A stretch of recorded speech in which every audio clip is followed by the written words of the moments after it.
Buenas tardes a todos y todas. Mi nombre es José Elwin, soy coordinador del programa de globalización y derechos humanos del Observatorio Ciudadano, y a nombre del Observatorio les doy la bienvenida a este tercer diálogo constituyente, que forma parte del ciclo Diálogos sobre pueblos indígenas y DESC en una nueva constitución. Este conversatorio es organizado por el Observatorio Ciudadano con el apoyo de Unión Europea y de la Fundación Hendrik Bell, a quienes agradecemos por apoyo a esta iniciativa. También forma parte de la plataforma de Contexto, que cuenta con la participación de la Universidad Diego Portales, Humanas y Espacio Público, quienes también han apoyado esta iniciativa. En esta oportunidad abordaremos la temática de la incorporación de los DESC en el proceso constituyente y en la nueva constitución política, los derechos económicos, sociales y culturales, a los cuales se agregan también hoy, desde una perspectiva del derecho internacional, los derechos ambientales, y por ello se habla de los DESCA. Se trata, como sabemos, de una temática clave, porque estos derechos indivisibles con los civiles y políticos tienen un reconocimiento, por no decir nulo, muy precario en la Constitución Política de 1980.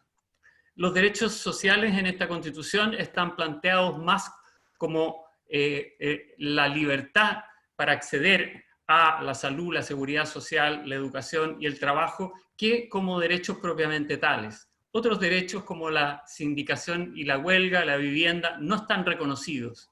El derecho al medio ambiente se entiende como un límite a la contaminación, pero no ha sido protegido en la práctica.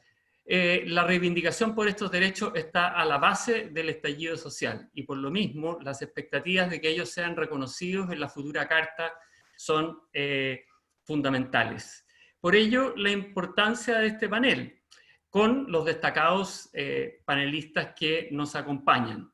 Tenemos con nosotros a Magdalena Sepúlveda, quien es doctora en Derecho Internacional en la Universidad de Utrecht, en Holanda. Fue relatora especial de Naciones Unidas sobre extrema pobreza y derechos humanos entre el 2008 y el 2014, y actualmente es directora ejecutiva de la Iniciativa Global por los Derechos Económicos, Sociales y Culturales.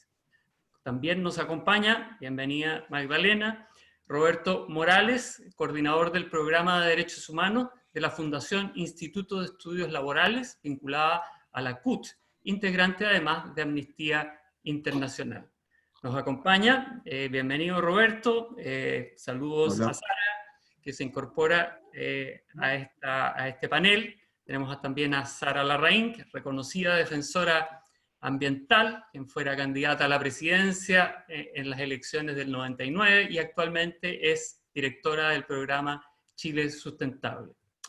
Y desde Ecuador nos acompaña Manuel Morales, abogado especializado en Derecho Ambiental, director ejecutivo de la Corporación de Gestión y Derecho Ambiental Ecolex de Ecuador, junto a una serie de organizaciones ambientales y sociales del Ecuador, conformaron una plataforma que incidió en la promoción y reconocimiento de estos derechos en el marco del proceso constituyente de Ecuador, que derivó en la constitución de ese país el 2008. La modalidad, y con esto concluyo, de este conversatorio va a ser de intervenciones de cada uno de los panelistas de 15 minutos cada uno. Luego vamos a abrir un espacio para preguntas y finalmente vamos a hacer una ronda recogiendo las ideas centrales que hayan quedado en el tintero. Partimos entonces, luego de agradecerles que acogieran esta invitación y reiterarles el saludo y la bienvenida a todos quienes se integran a este conversatorio a través de las plataformas de Zoom y Facebook. Vamos a partir con Magdalena Sepúlveda. Muchas gracias, José. Quisiera agradecer al Observatorio Ciudadano por esta invitación. Es un privilegio poder participar en este panel. Voy a presentar acerca de la incorporación de los DESC en los procesos constituyentes. Pero antes de iniciar quisiera enfatizar que si bien voy a hablar del por qué desde un punto de vista del derecho internacional de los derechos humanos esto es necesario, quisiera partir mencionando la legitimidad de la incorporación de los DESC en nuestro propio proceso constitucional. A decir verdad, desde el primer proceso constitucional iniciado ya en el segundo periodo o el segundo mandato de la presidenta Michelle Bachelet en el 2014 al 2018, durante todas las etapas de la participación ciudadana del proceso de aquel entonces, la consulta individual, los cabildos provinciales, los cabildos regionales, etc., la ciudadanía marcó 5 prioridades de los chilenos respecto de cuáles eran los derechos que ellos querían ver en un proceso constitucional. 4 de 5 son DESCA. Fueron salud, educación, vivienda, respeto al medio ambiente y la naturaleza, e igualdad ante la ley. La importancia de estos derechos se hicieron aún más evidentes con el inicio del estallido social en octubre del 2019, donde nuevamente las reivindicaciones de la ciudadanía fueron educación, salud y pensiones. Por lo tanto, cuando hablamos de la incorporación de estos derechos, y esto es muy importante cuando hablamos de una carta fundamental, una constitución que va a manejar las reglas básicas de la sociedad, que esto realmente viene de una demanda ciudadana que el poder constituyente no debiera ignorar. Ahora, lo más importante que quisiera destacar en esta presentación es que no existe distinta naturaleza respecto a los derechos civiles y políticos y los derechos económicos, sociales y culturales.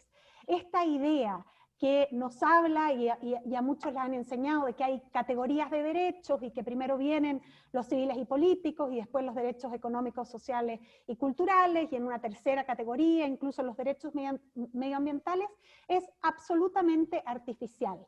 Fue el resultado de una decisión política de los años 50 y 60. Y quisiera brevemente referirme al porqué y explicarlo.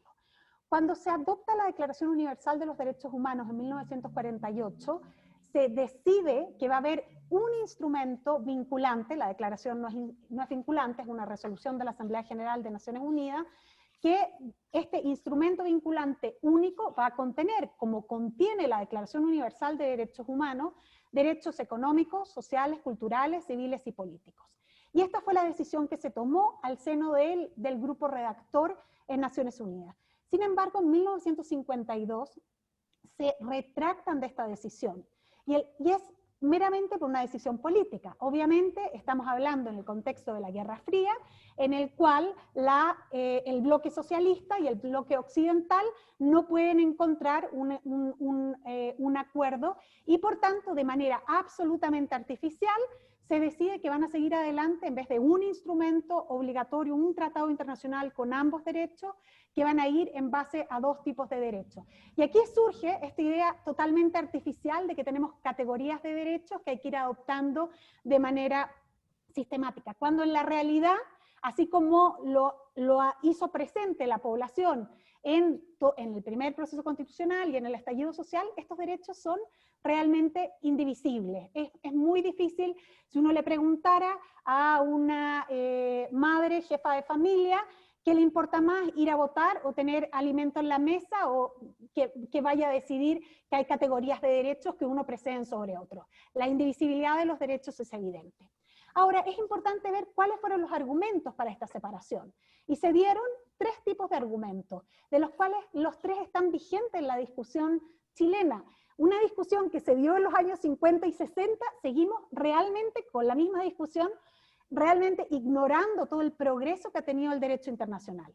Y los 3 argumentos que les van a parecer familiares a los participantes: 1, la naturaleza de las obligaciones y la forma de implementarlas. Se dice entonces que los derechos civiles y políticos tienen una naturaleza diversa de los económicos, sociales y culturales. Los otros 2 son ideológicos o políticos, el segundo tipo de argumento, y esto se viene del bloque socialista y el bloque occidental. Y en tercer tipo de argumento eran razones prácticas o pragmáticas, de decir, hay más países que van a adoptar un tratado internacional con derechos civiles y políticos, por lo tanto empujemos este tratado y dejemos estos otros derechos en otro porque en ese momento en la Constitución o los países que eran miembros de Naciones Unidas había más peso del bloque occidental. Sin embargo, como ustedes ven, esto es absolutamente artificial. Pero me voy a detener en este argumento que sigue vigente en las discusiones políticas constitucionales del Chile actual, de que tendrían una distinta naturaleza estos derechos. Y los argumentos son decir que los derechos civiles y políticos son derechos solamente negativos. Se trata de libertades en los cuales el Estado debe abstenerse de hacer algo, y los derechos económicos, sociales y culturales son positivos. Ligado a este mismo argumento está en el que los civiles y políticos no requerirían de ningún recurso económico para su implementación, mientras los derechos económicos, sociales y culturales requerirían de grandes recursos económicos para implementarlos. Ambos argumentos totalmente falsos si uno los presenta de esta manera tan dogmática, porque vamos a ver que la verdad está en los matices. Primero, es bastante restringido. Si pensamos en un derecho civil clásico, la libertad sindical, el derecho a huelga, son, digamos, derechos que, derechos económicos, sociales y culturales, como la libertad sindical y el derecho a huelga, son derechos en los cuales el Estado se tiene que abstener. Y hay derechos muy importantes civiles y políticos que requieren una acción positiva. Por ejemplo, ser informado en caso de detención, el derecho a la reparación, el derecho a la asistencia letrada. Por lo tanto, ya en su propio enunciado es falso esto de decir que son todos negativos o todos positivos. Pero la discusión se pone aún más interesante.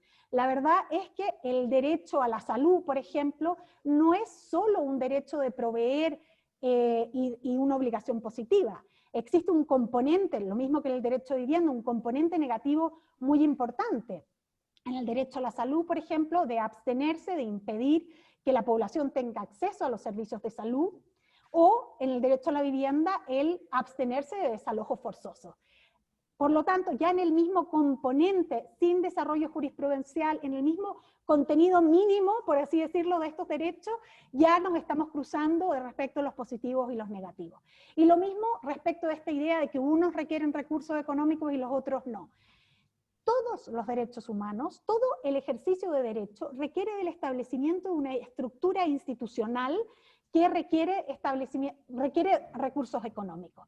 Pensemos en la libertad de expresión, por ejemplo. La libertad de expresión no es solo la obligación de abstenerse de una censura previa, requiere que el Estado cree las condiciones necesarias para que haya pluralidad en los medios, una obligación positiva, una obligación en que requiere de recursos.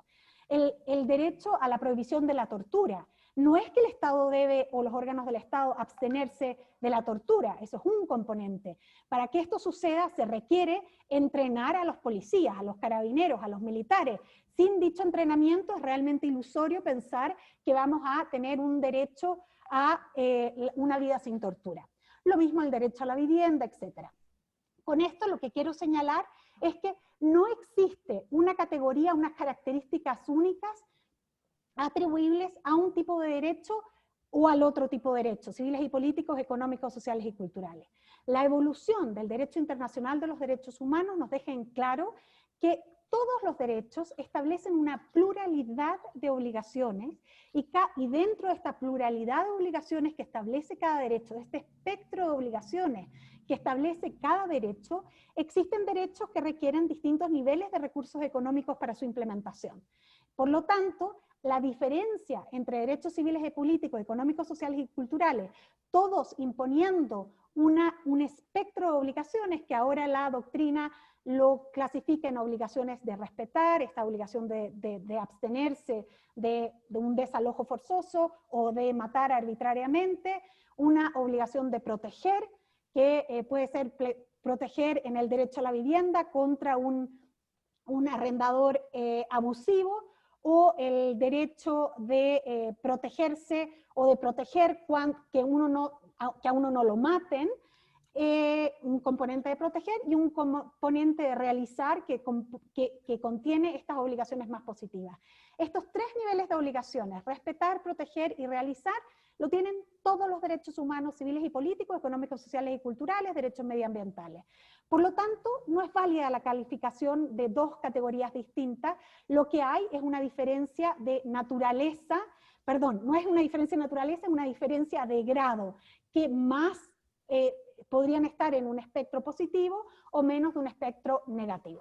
Por lo tanto, y para ir concluyendo, no podemos pensar en una constitución en el siglo XXI que no consagre derechos. Ahora, bien, si la división y la categoría entre derechos civiles y políticos, económicos, sociales y culturales y medioambientales es absolutamente, es artificial, resultado de una decisión política, no entenderíamos por qué vamos a tener una constitución que tenga marcadamente un tipo de derecho y no otro.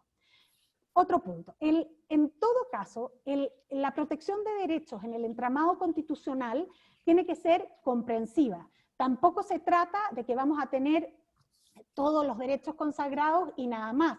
Se necesitan también, por ejemplo, los mecanismos de proteger los derechos, se requiere el derecho de determinados grupos que han sufrido de desigualdades históricas o estructurales que requieren tener acciones afirmativas para que puedan estar en pie de igualdad para el disfrute de los derechos, y esto tampoco se cumple en esta constitución totalmente deslegitimada que tenemos, en el cual hay un mecanismo llamado recurso de protección, que no es un mecanismo efectivo para protección de los derechos, y estamos muy lejos de otros países con constituciones más modernas en los cuales se consagran ambos tipos de derechos, se consagra un entramado constitucional de protección de todos los derechos, y estamos hablando de, no estamos hablando de países súper desarrollados, súper ricos, no estoy hablando de Noruega, de Finlandia, estoy hablando de países como la Constitución del 91 de Colombia, en que tiene además un mecanismo de tutela que realmente da protección a los derechos.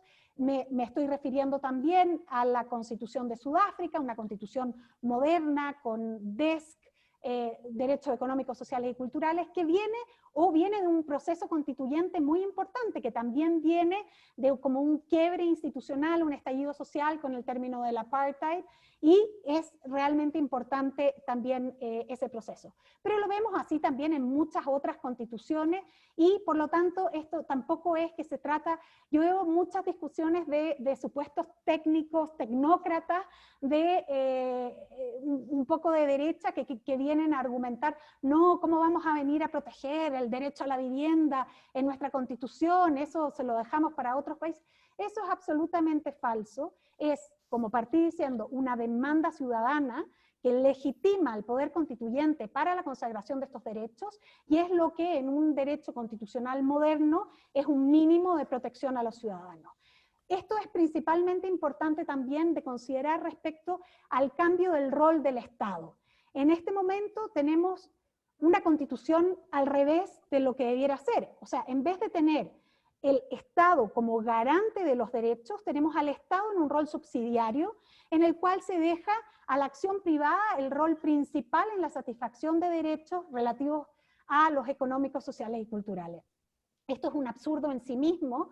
Por lo tanto, es necesario poder tener una constitución en la cual el Estado no se limite a este rol subsidiario, sino que sea, por el contrario, el garante de todos los derechos de todas las ciudadanas y los ciudadanos, y en el cual se incluyen estos derechos porque la indivisibilidad es evidente, tanto los derechos económicos, sociales, culturales y ambientales, como los derechos civiles y políticos. Aquí termino por el momento. Muchísimas gracias. Gracias, Magdalena, por esta introducción a la génesis de los derechos económicos, sociales y culturales, su indivisibilidad con los civiles y políticos y las obligaciones que emanan para los estados, abstención, protección, realización, y bueno, los desafíos que esto significa, no solo su reconocimiento, sino que también su protección efectiva, como en las constituciones contemporáneas ha ocurrido en la constitución política que queremos construir. Le ofrecemos la palabra entonces a Roberto Morales. Hola, gracias por la invitación del Observatorio Ciudadano y gracias por poder compartir con Sara, con Magdalena y con Manuel, bueno, y con José también, obviamente. Voy a subir una presentación, a ver si ustedes me ayudan, me avisan si está.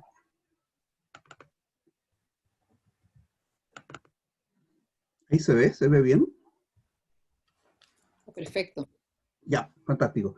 Bueno, solamente decir que un poco para ubicar en qué punto me voy a poner para la conversación. Yo soy parte del equipo de la Fundación Instituto de Estudios Laborales, que es de la CUT, que es la Central Unitaria de Trabajadores de Chile, y por lo tanto, de alguna manera, voy a ir tomando esa mirada y por eso voy a derivar un poco al tema de uno de los DES, que es el derecho humano al trabajo, o que están relacionados con el tema del trabajo. Hice una pequeña, por una cuestión de formación profesional, voy a ir de mayor de lo más general a lo más particular, voy a tratar de hacerlo rápidamente, porque me parece que en estas conversaciones, así como Magdalena presentaba de manera muy adecuada esta entremirada histórica y temas como muy prácticos, ¿cierto? Quizás a la ciudadanía uno podría hacerle la pregunta si en realidad es necesario, adecuado o es importante que la doctrina, y voy a explicar después por qué puse ese, los derechos humanos esté en la nueva Constitución. Y está hablando de todos los derechos humanos. Y después, bueno, por qué la Constitución actual no garantiza el goce de los TESCA. Después sobre el tema de los derechos humanos del trabajo, y luego voy a hacer un ejercicio práctico que tiene que ver con analizar una Constitución, pero más que para analizarla ella misma, sino que para verlo reflejado en lo que uno necesitaría. Dos conceptos generales, esta presentación, bueno, ustedes después se los puedo hacer llegar, o ya las tienen. Solamente dos cosas. Tomé dos frases o párrafos que saqué, una de Norbert Lecher, que me parece que es muy adecuada, que es de los años 80, cuando todavía toda esta discusión era más bien en temas más bien civiles y políticos, por las dictaduras cívico-militares en Latinoamérica, pero ahí siempre me ha llamado mucho la atención de este párrafo, porque hay cosas que me parece que son adecuadas para poner en contexto la discusión. Primero, él plantea que los derechos humanos son una cuestión política. El primer tema que a mí me parece que es fundamental de compartir entre todos y decir a todo el mundo que cuando uno habla de derechos humanos, habla de temas políticos, no políticos partidistas, pero políticos. Estamos hablando de temas centrales. Lo segundo es que los movimientos sociales tienen que estar en esto, no pueden esquivar, como él decía. O sea, el rol político en el ámbito de los derechos humanos y los movimientos sociales tienen que estar permanentemente, tienen que ser un instrumento de lucha como lo es, o lo trata de hacer el mundo sindical. Y lo tercero que siempre me llama la atención es este concepto como más de el tema cotidiano, ¿no? La cotidianidad y la aspiración que él dice en el pueblo, digamos, en el sentido común del pueblo, que se manifiesta en el concepto de pan, techo y abrigo. Ese concepto a mí me parece que es muy clave desde el punto de vista de lo que significa el tema de los derechos humanos. Pan, techo y abrigo, por supuesto, libertad y justicia. Entonces, ahí eso me parece muy interesante. Y lo otro que me parece interesante, lo puse ahí, que es cortito, el artículo 2 de la Declaración sobre Derecho al Desarrollo, que es del año 86, que es más o menos cuando nosotros estábamos implementando nuestro sistema neoliberal. La Naciones Unidas sacaba una declaración del derecho al desarrollo que claramente no va en la línea de lo que se está haciendo en nuestro país. Y ahí me parece un segundo elemento fundamental, porque tiene que ver con el tema del desarrollo y cómo el sujeto tiene que ser, la persona humana dice, tiene que ser el centro del desarrollo y debe ser partícipe activo y beneficiario del derecho al desarrollo. Yo creo que esos elementos son muy importantes para darle un contexto de cuando estamos hablando de derechos humanos, estamos hablando de constitución, estamos hablando de modelo sociedad. Entonces, ¿por qué puse el tema de la doctrina? Que puede sonar muy duro y de repente, es porque en general uno siente la sensación de que cuando se habla de derechos humanos, tiene que ver mucho con el interlocutor que tú estás conversando y, como uno dice, con los mecanismos o con los parámetros de mirada de ese interlocutor, ¿no? Cuando, por ejemplo, hablamos otros temas de la ley de aborto y tú conversas con alguien que lo baja desde el punto de vista religioso, no podemos discutir. Tenemos que discutir, y lo que yo planteo siempre, objetivizando los derechos humanos. Los derechos humanos, la mirada moderna, son lo que parte de la Declaración Universal, y lo plantea muy bien Magdalena, y la gran cantidad de instrumentos que existen hasta hoy día, muchos de los cuales se han hecho no por la gracia de burócratas de Naciones Unidas, se ha hecho por el empuje de las organizaciones sociales en distintas temáticas que han de alguna manera empujado a sus gobiernos o a organizaciones internacionales para que esto se transforme en una normativa en el rango de un derecho humano. Por lo tanto, eso es lo que estamos discutiendo. Estamos discutiendo de alguna manera un elemento más normativo que obviamente tiene elementos valórico detrás, pero que de alguna manera hay que objetivizar, porque si no las discusiones no son posibles de avanzar. Y eso pasa en Chile. Cada vez que nosotros tenemos un tema de derechos humanos,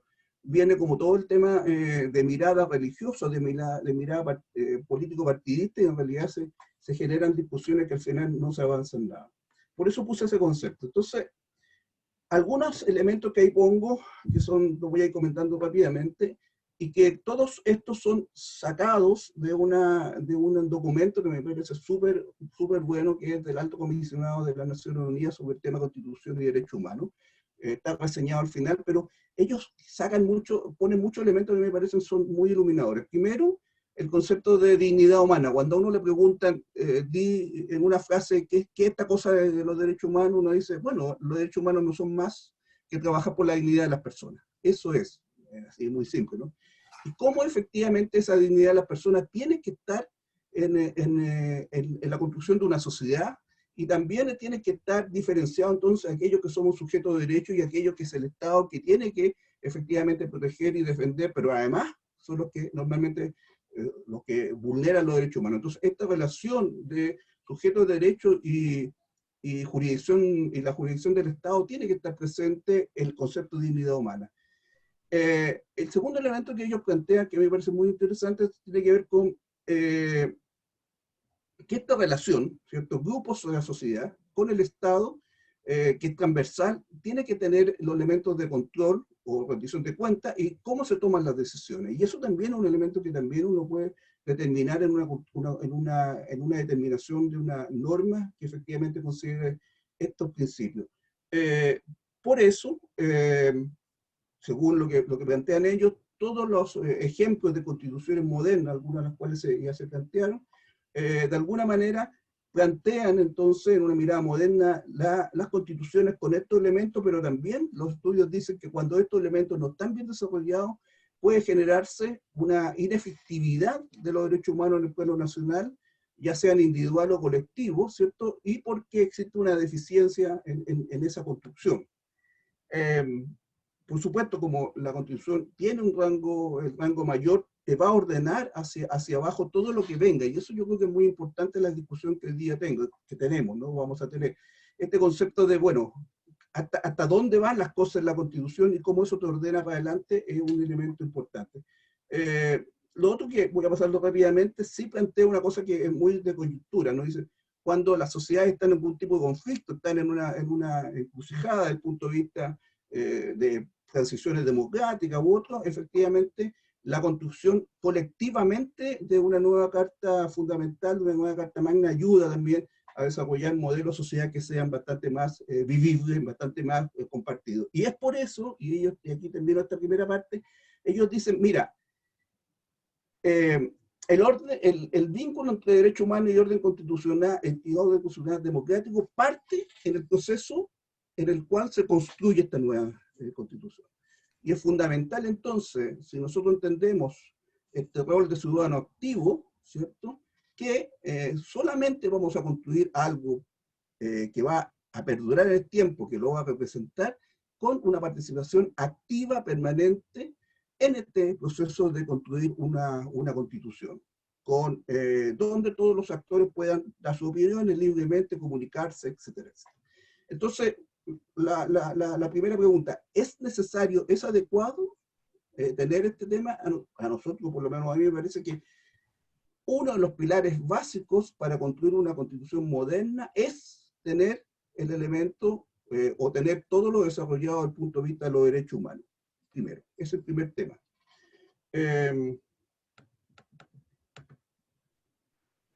¿Por qué no Bueno, yo puse un tema de los DESCA, los más conocidos, pero puse en un color distinto el que quiero profundizar, el que alcanzo la primera cosa, la primera etapa. ¿Por qué no están garantizados? Dos elementos de historia. El modelo económico-social de Chile parte en abril de 75 con la implementación del Plan Nacional Económico.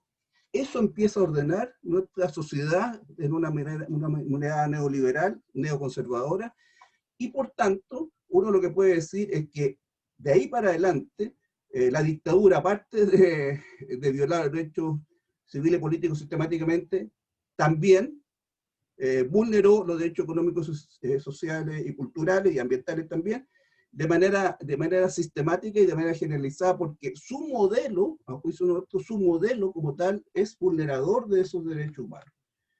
Lo que hoy día dicen muchas personas, ¿por qué la Constitución presenta elementos que limitan o impiden el gozo de los DESCA? Bueno, tres solamente elementos que ya algunos lo dijo Magdalena.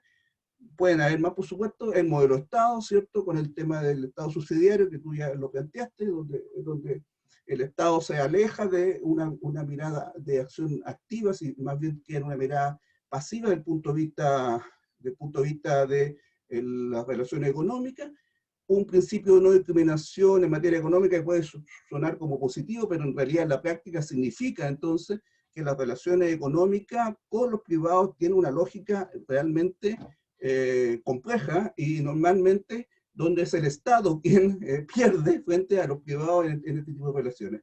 Y el tercero es imponer de manera excesiva, ¿cierto?, el concepto de propiedad y dominio, donde la Constitución efectivamente establece que algunos bienes son de uso, derecho de uso público como el agua, pero después cuando habla de la explotación propiamente tal, el dominio de esa explotación se lo pasa a los privados y eso efectivamente genera un montón de dificultades. Entonces, la segunda pregunta, ¿esta Constitución permite el gozo de los DESCA? No, definitivamente no. ¿Por qué además?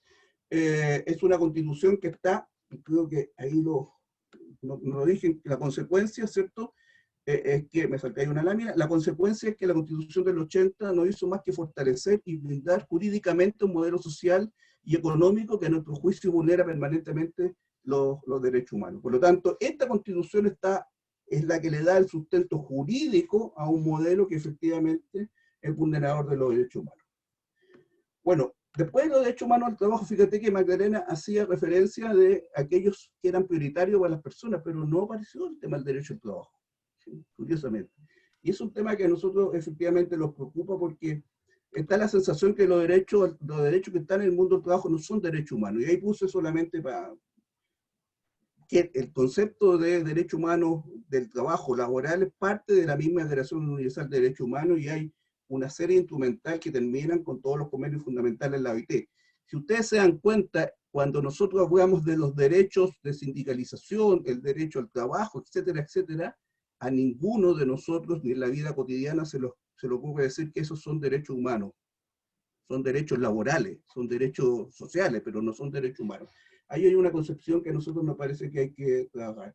¿Por qué? Porque efectivamente el trabajo es más que una mercancía o un factor productivo, como dicen los empresarios, dice la gente derecha, y tiene que ver con cómo se construye la sociedad y cómo las personas se desarrollan y se insertan socialmente. Y la falta puede significar exclusión social, exclusión económica y vulneración de derechos, como ya lo vemos en periodo de crisis. Entonces, además, en la práctica, lo que nos dice es que efectivamente el impacto es que Chile es uno de los países más desiguales del mundo y uno de los elementos que se identifica como causante de esa desigualdad es la distribución primaria de los ingresos, es decir, la distribución que se da en el mundo del trabajo. Y voy a terminar esta parte porque, bueno, después si podemos desarrollar lo otro, y voy a dejar ligado con que hoy día el mundo de los trabajadores organizados tiene un concepto que viene de la OIT, que se denomina el trabajo decente, que hoy día sería la búsqueda, ¿no? Cómo buscamos que efectivamente el trabajo sea parte del desarrollo fundamental de la construcción de una sociedad y vuelva a tener el valor económico, pero también el valor, y el valor económico, pero también el valor social que efectivamente debiera tener y nunca debería haber dejado de tener. Y bueno, en el segundo momento puedo desarrollar un poco la mirada con la Constitución española, que era más bien un ejercicio. Eso.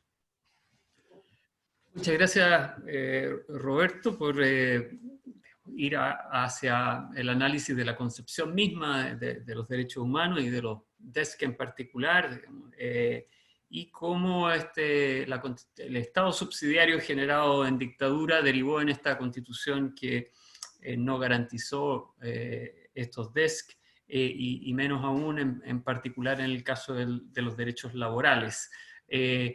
Espero también que haya espacio para que puedas compartir esas otras reflexiones en una segunda ronda.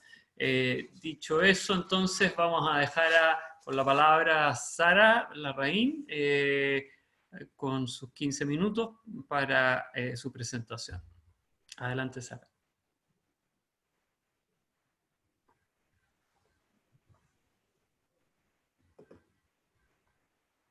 ¿Sara? El micrófono, Sara. Muchas gracias, José. Estaba dando las gracias por la invitación y al mismo tiempo felicitarlo, porque yo creo que es tremendamente importante trabajar conceptualmente estos elementos en todo este tiempo de preparación de la sociedad chilena para esta discusión.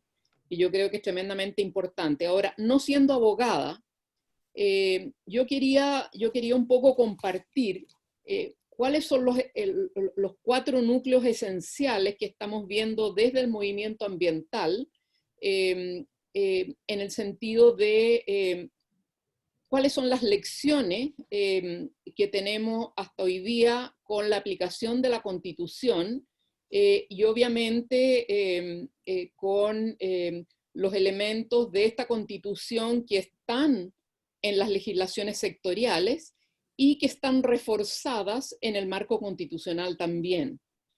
Por lo tanto, desde la perspectiva de los conflictos ambientales, de los conflictos distributivos, particularmente sobre los bienes públicos, sobre el patrimonio ambiental del país y sobre la institucionalidad de toma de decisiones y de control sobre estos bienes públicos, cuáles son un poco lo que aprendimos y por qué consideramos que al menos hay 4 elementos, 4 núcleos esenciales que establecer y aclarar en la Constitución y reforzar, en la medida en que claramente Roberto tiene toda la razón en relación a una de las raíces de la inequidad estructural, que es el tema de los empleos y los salarios, pero nosotros entendemos que la estructura de inequidad en Chile parte por cómo se conciben los bienes públicos y cuál es la gobernanza y la lógica de acceso, distribución y repartición de beneficios sobre esos bienes públicos. Y creemos que allí probablemente hay un problema mayor. Hay un problema mayor que, aunque nos acerquemos con digamos, ciertos niveles de solución de derecho, no vamos a lograr ir avanzando, por lo menos en un primer paso, hacia una gobernanza verdaderamente equitativa y democrática en Chile. Y el primero tiene que ver, José, con el tema de los bienes comunes y que definen la nación. Y aquí los bienes comunes puede ser cómo está concebido en la Constitución el territorio nacional, los bienes comunes de este territorio nacional o el patrimonio ambiental del país, cómo está concebido, y obviamente en segundo lugar viene si el Estado tiene este rol de repartir, de entregar en uso, goce y disposición, o de tener una concepción y una mirada propietarista, y obviamente a aquellos sectores, ¿no es cierto?, que de una u otra forma van a responder a esta lógica del Estado, mirando la administración de los bienes comunes y el crecimiento económico del país en la medida de el privilegio de aquellos actores que pueden responder con esta condición de la distribución de los bienes comunes, que es aportar al crecimiento económico del país o al PIB. Y ahí obviamente entramos en una estructura donde hay ciertos actores que están habilitados para aquello y otros que no están habilitados para aquello, y por lo tanto en el marco particularmente de las aguas que aquí se nombró, aquí obviamente la asignación de los derechos que están definidos en el Código Civil y están definidos en el Código de Agua como bienes nacionales de uso público, finalmente a través de los derechos de agua se entrega el uso-goce, pero también la Constitución agrega en el 19 número 24, inciso final, que aquellos que inscriben estos derechos de uso y goce les dará la propiedad sobre ellos. Y por lo tanto vamos armando en cada uno de los elementos, vamos armando esta propietarización de algunos de parte de los bienes comunes. No me voy a referir a todo, pero me voy a referir, por ejemplo, los recursos mineros, que hoy día están establecidos como bienes públicos, el agua, que está definida como bienes públicos, el borde costero, los recursos pesqueros o de los oceánicos, que están definidos como bienes públicos. Entonces, aquí tenemos un primer elemento que tenemos que resolver. Aquí hay que conceptualizar el territorio nacional, los bienes públicos, el patrimonio ambiental del país. Hay que conceptualizarlo de cierta forma teniendo dos elementos. El primero de ellos es la responsabilidad del Estado y la responsabilidad de los ciudadanos por la protección y mantención de la integridad de este patrimonio común, de estos bienes públicos. Nosotros tenemos que, desde una perspectiva de sustentabilidad política, de ejercicio de los derechos humanos, no solamente hoy día, sino que a las generaciones futuras, nosotros tenemos que entender de que lo que tenemos como nación, como bienes, es esta casa, es este territorio que es el país, y tiene que haber una conceptualización de estos bienes públicos en la medida de poder conservarlos, protegerlos, definir incluidos glaciares que no están dentro del marco jurídico, están ausentes, son entes que no existen. Entonces, tenemos que definir las aguas, los territorios, los bosques, etcétera, etcétera, todos estos bienes comunes, y obviamente en esa definición no puede participar solamente el Estado. El Estado tiene una visión eminentemente decimonónica, estatista, en la medida patriarcal, en la medida en que decide sobre qué voy a hacer yo como dueño de fondo, o qué sé yo, y a quién voy a distribuir en relación a quiénes son más productivos o no. El uso eficiente de los bienes públicos está restringido a una evaluación de tipo economicista, de quién va a entregar mayor renta sobre estos bienes públicos, y por lo tanto, obviamente, ahí hay un diseño que cambiar definitivamente.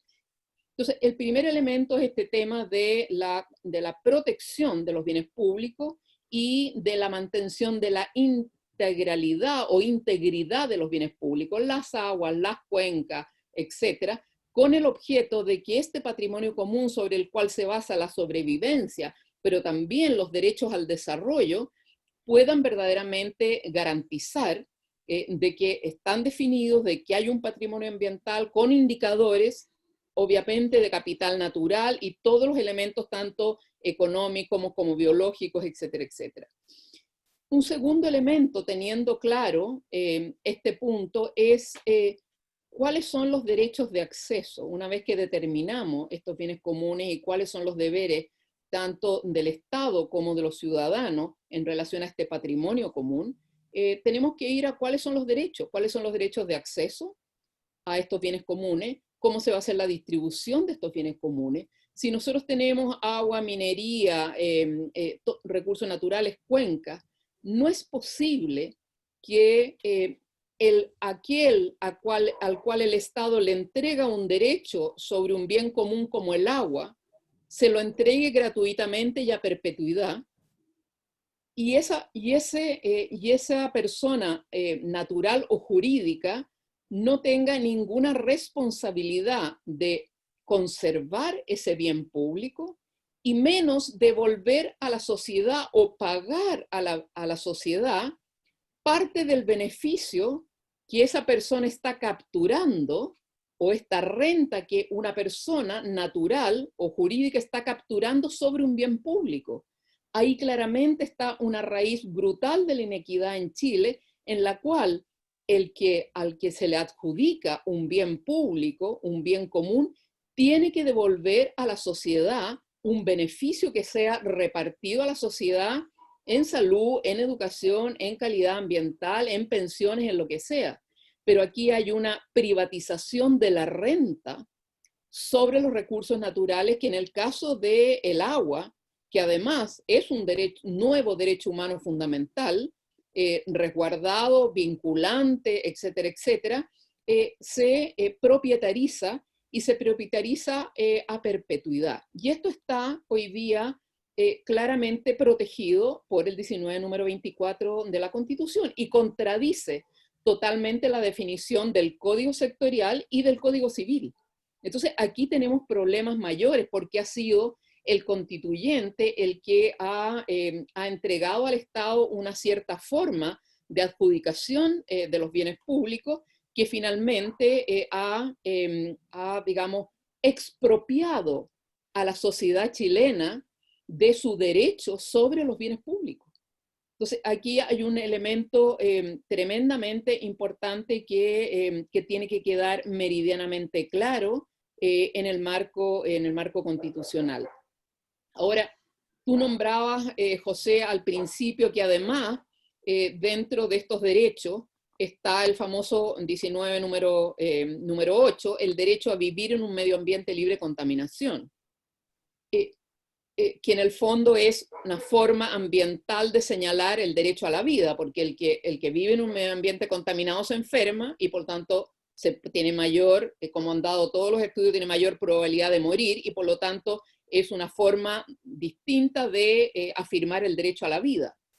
Eso obviamente no se está cumpliendo porque la contaminación se define en las normas y en Chile no hay norma para todo y por lo tanto hay gente que se puede estar muriendo de una cierta norma de arsénico, qué sé yo, o de metales pesados en el caso de las termoeléctricas, pero como no está normado, no está definido como contaminación y por lo tanto el Estado no tiene ninguna obligación en relación a ese elemento.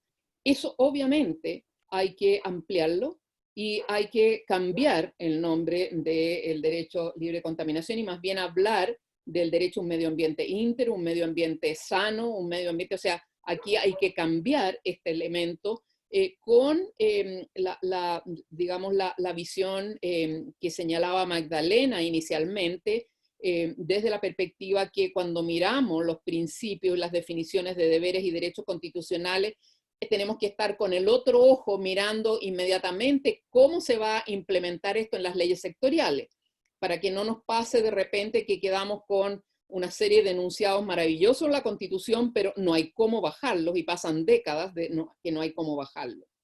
Y finalmente hay un último elemento, un cuarto elemento que quería destacar y que corresponde un poco a los aprendizajes que hemos tenido en todo el tema de los conflictos ambientales, que no sacamos nada con avanzar en principios, deberes y derechos, si es que nosotros no podemos dentro de la Constitución dejar meridianamente claro los sistemas de gobernanza, los sistemas institucionales. Y aquí yo creo que tenemos un problema mayor. Yo creo que tenemos un problema mayor ¿en qué sentido? Tenemos un problema mayor en el cual, porque no tenemos una gobernanza adecuada sobre los bienes comunes. Tenemos hoy día una noción entre lo público y lo privado. Se supone que el Estado está a cargo de lo público, pero el Estado ha ejercido un rol más bien de propietarizar los bienes públicos.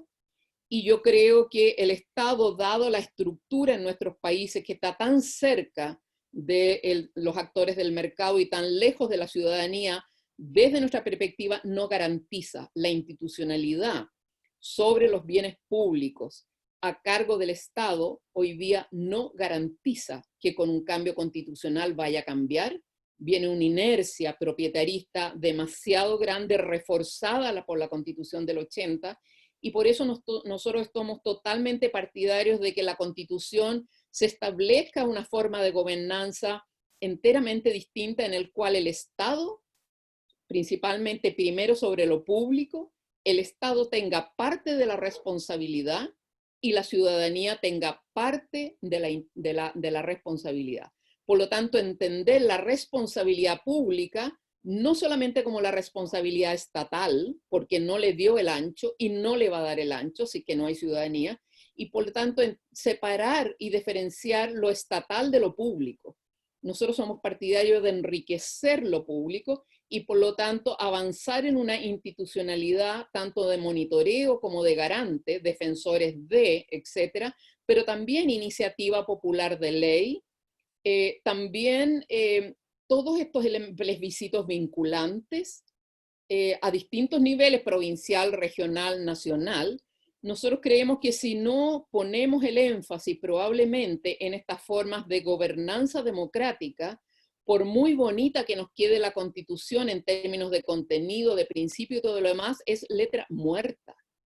Y por lo tanto, nosotros estamos haciendo un llamado en los últimos meses a todos nuestros colegas de los distintos movimientos y que por favor volquemos parte de nuestro esfuerzo en mirar el tema de la gobernanza sobre los bienes públicos, y no me estoy refiriendo solamente sobre el patrimonio, hablo porque vengo de ese mundo y me es más fácil de los bienes públicos del territorio nacional, pero bienes públicos como la educación, como la salud, etc. Y finalmente, creo que esta gobernanza, la única forma de poder verdaderamente incorporar una mirada pública es descentralizar las decisiones del Estado. Creemos que sin descentralización y sin una institucionalidad que incorpore participación vinculante de ciudadanos, no tenemos posibilidad de cambiar los grandes enunciados de principios, deberes y derechos que vamos a establecer. Y por lo tanto creemos que hay un tema de descentralización fundamental y por lo tanto de instituciones de descentralización, procedimientos de decisión, de toma de decisiones descentralizados con chequeo de especialistas, de todo lo que tú quieras, paneles científicos, lo que tú quieras, pero descentralizado y con un componente de instituciones públicas que no sean solamente estatales, sino que sean, por ejemplo, fundaciones, que sean sindicatos, que sean municipios, es decir, todo el otro, digamos, abanico de instituciones que tenemos en Chile. Y creemos que en esta misma perspectiva se debiera definir la función social en el caso de los bienes comunes que se privatizaron. Y en eso me refiero al tema de la tierra, particularmente el tema del agua, el tema del borde costero. Acá tenemos que cambiar la gobernanza. No es posible que hoy día en Chile un privado, como hemos visto, con el objeto de plantar paltos o lo que sea, está destruyendo el bosque nativo cuando hay una ley de bosque nativo. No es posible que los que deciden sobre una cuenca son solamente los que tienen derechos de agua en la cuenca. Es decir, deciden sobre la cuenca los dueños de los derechos de agua. No está ni el Estado, ni la DGA, no está ni el municipio, no está ni la junta de vecinos, no están ni los que viven en el borde del río si es que no tienen derechos de agua. Entonces, aquí hay una gobernanza que está privatizada y que está absolutamente corporativizada, al igual como se privatizaron estos bienes públicos, y eso hay que desmontarlo. El desmontaje, por ejemplo, de lo que es el manejo y la gestión de los recursos mineros con la concesión minera plena, eso hay que desmontarlo. Y hay que establecer, obviamente, no solamente un pago de royalty por los bienes mineros que se le entregan a un grupo principalmente transnacional, sino que también hay que cambiar la gobernanza con participación no solamente de los sindicatos, que en el caso minero no dan ninguna garantía, sino que al contrario son totalmente funcionales a las corporaciones. Entonces aquí tenemos un tremendo desafío de democratizar todo el sistema institucional y de toma de decisiones sobre los bienes públicos y al mismo tiempo de condicionar los bienes que hoy día son privados. No sacamos nada a conseguir a través del sistema de evaluación de impacto ambiental, ponerle una condición por aquí, otra condición por acá, un pequeño maquillaje para que les den el permiso ambiental cuando finalmente sigue ocurriendo lo que ha ocurrido. Por lo tanto, yo creo que en esta Constitución, al menos para nuestro sector, probablemente el centro, después de definiciones básicas, deberes y derechos, va a ser cuáles van a ser los sistemas de gobernanza que vamos a cambiar, porque sin cambiar aquello va a ser muy difícil de poder realmente generar la implementación de estos principios, deberes y derechos. Y con eso quiero terminar por ahora. Gracias, Sara, por esta reflexión como tú señalas, desde la perspectiva del movimiento ambiental y desde la perspectiva de los aprendizajes de estos años, de la matriz institucional que tenemos y la apropiación de los bienes públicos, los bienes comunes y la necesidad de avanzar en su protección, integridad, acceso, distribución y la gobernanza con pleno involucramiento ciudadano. José, y una cosa, lo doy como un ejemplo que me siento más cómodo ahí, pero si tú este paradigma lo trasladas a salud o educación o pensiones es lo mismo. Piensa todo lo que costó el 10%, porque prácticamente las AFP eran dueños de nuestras pensiones. Entonces, esta lógica de gobernanza se ve muy claro en el caso de los conflictos ambientales, pero si tú vas al sistema de pensiones o vas al sistema de salud y educación es lo mismo. Entonces, se han apropiado y para qué decir los servicios de agua potable, y para qué decir la energía. Es decir, todo esto está, pero todos los bienes públicos vinculados a o bienes comunes o servicios esenciales pasa el mismo mecanismo, y por lo tanto aquí hay un solo ejemplo que puede iluminar las otras discusiones. De acuerdo, vamos a posiblemente volver sobre esa, ¿no es cierto?, cruce de derechos en la conversación que esperamos que tengamos después. Sería fundamental que quienes nos están escuchando y nos están viendo puedan ir preparando sus preguntas, ya sea que las quisieran hacer directamente o a través del chat.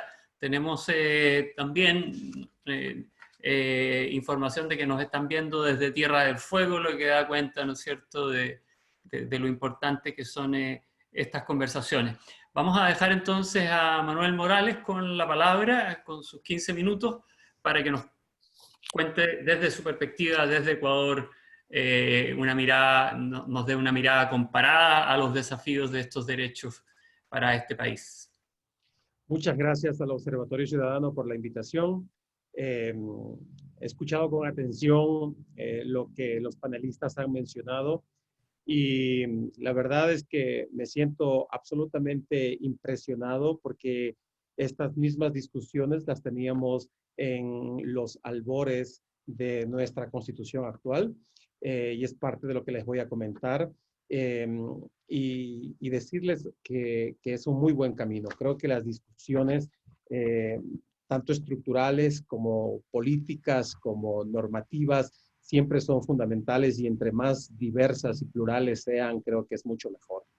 Bien, decirles que, sobre todo con la intervención de Sara, creo que me da el pie perfecto para comentarles cuál fue la participación del movimiento ambiental ecuatoriano en la Constituyente 2007-2008, que es la que dio como resultado la Constitución actual de Ecuador. Ecuador vivía un momento muy complejo en su situación política. En general lo sigue habiendo, pero era un momento muy complejo porque había sido más de 20 años del retorno a la democracia, en el que se habían sucedido una serie de gobiernos que terminaban con un nivel de popularidad en menos de un año por el suelo. Este desencantamiento político que se daba de manera permanente, además recordarán ustedes que tuvimos un periodo en Ecuador en que los gobiernos duraban un año, 2 años, año y medio, con mucho respaldo social se sacaban gobiernos, dio como resultado que se instale en un gran porcentaje de la población la necesidad de una constituyente para reorganizar el país. Así fue como este tema permeó en toda la sociedad o en los grandes grupos de la sociedad, y era parte del discurso de alguna manera permanente en todos los temas de reivindicación social y política. Al mismo tiempo, el movimiento ambiental había tenido algunos momentos importantes de unidad para tener un pensamiento común, como en todos los ámbitos de la vida, en los temas ambientales, en los temas ecológicos. Hay muchas visiones, muchas ideologías respecto de qué hacer y cómo hacerlo, y en ese sentido los temas ambientales no escapan a ello. Sin embargo, creo que fue necesario un proceso de maduración y de desprendimiento también político del movimiento ambiental para decir que sí, que tenemos diferencias entre distintas tendencias, pero que había unos ejes comunes que nos podrían permitir amalgamar una propuesta única desde la sociedad civil para los temas ambientales. Pero pronto nos dimos cuenta también que si hacíamos una propuesta muy sectorial, dado que la discusión en términos de los derechos humanos, de los derechos económicos, sociales y culturales, en términos del modelo de desarrollo del país, en términos de la corrupción campante en la sociedad, iba a ser tal vez una propuesta demasiado sectorial y no iba a tener el respaldo de la ciudadanía. Entonces, de manera muy temprana nos dimos cuenta que nuestra propuesta, por mucho que venga fundamentada con esta parte fundamental de la vida, que es la naturaleza, tenía que topar, alcanzar a otros pilares fundamentales de la sociedad.